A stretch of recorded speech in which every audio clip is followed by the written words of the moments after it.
പിന്നെ ഈ അടുത്ത കാലത്ത് എനിക്ക് മനസ്സിലായത് എന്റെ പെങ്ങാമാര് എന്നേക്കാൾ വലിയ ചാട്ടക്കാരാണെന്ന്. അവർ ഓരോരുത്തന്മാരോട് ചാടിപ്പോയി. എന്നിട്ട് എന്താ ഇപ്പോ അവര് സ്റ്റാർട്ടിംഗ് പോയിന്റ് തന്നെ തിരിച്ചു വന്ന്.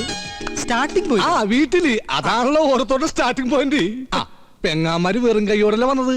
കയ്യിൽ ഓരോ ട്രോഫി ഉണ്ട്. മൂത്ത പെങ്ങക്ക് ട്രോഫി 2, മൂത്ത ട്രോഫി 5 പഠിക്കണം, ഇളയ ട്രോഫി 2 പഠിക്കണം. ഞാൻ ഇതൊക്കെ ഒരു സ്പോർട്സ് ഹോസ്പിറ്റലിൽ എടുക്കുള്ളൂ.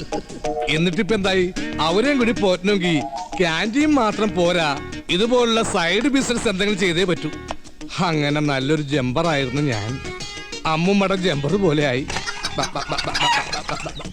അല്ല ലാലി, ആവശ്യത്തിന് മുട്ട പുറത്തുനിന്ന് കിട്ടുണ്ടല്ലോ, പിന്നെ നീ കോഴികൾ വളർത്തുന്നത്? നീ എന്താ വിചാരിച്ചത്? അവര് വെറും കോഴികളല്ല, അവരെന്റെ മക്കളടാ. എനിക്ക് പിറക്കാതെ പോയ എന്റെ മക്കൾ. ഞാൻ എന്റെ വിഷമങ്ങൾ അവരോട് പറയും. അവർക്ക് ഓരോ മുട്ടയിട്ട് തരും. അവരെ കൊണ്ട് അതല്ല പറ്റൂ. ഞാനത് ബുൾസയും ഓംലറ്റൊക്കെ ആയിട്ട് നിന്നെ പോലുള്ള തെണ്ടികൾക്ക് വിറ്റ് കാശാക്കും.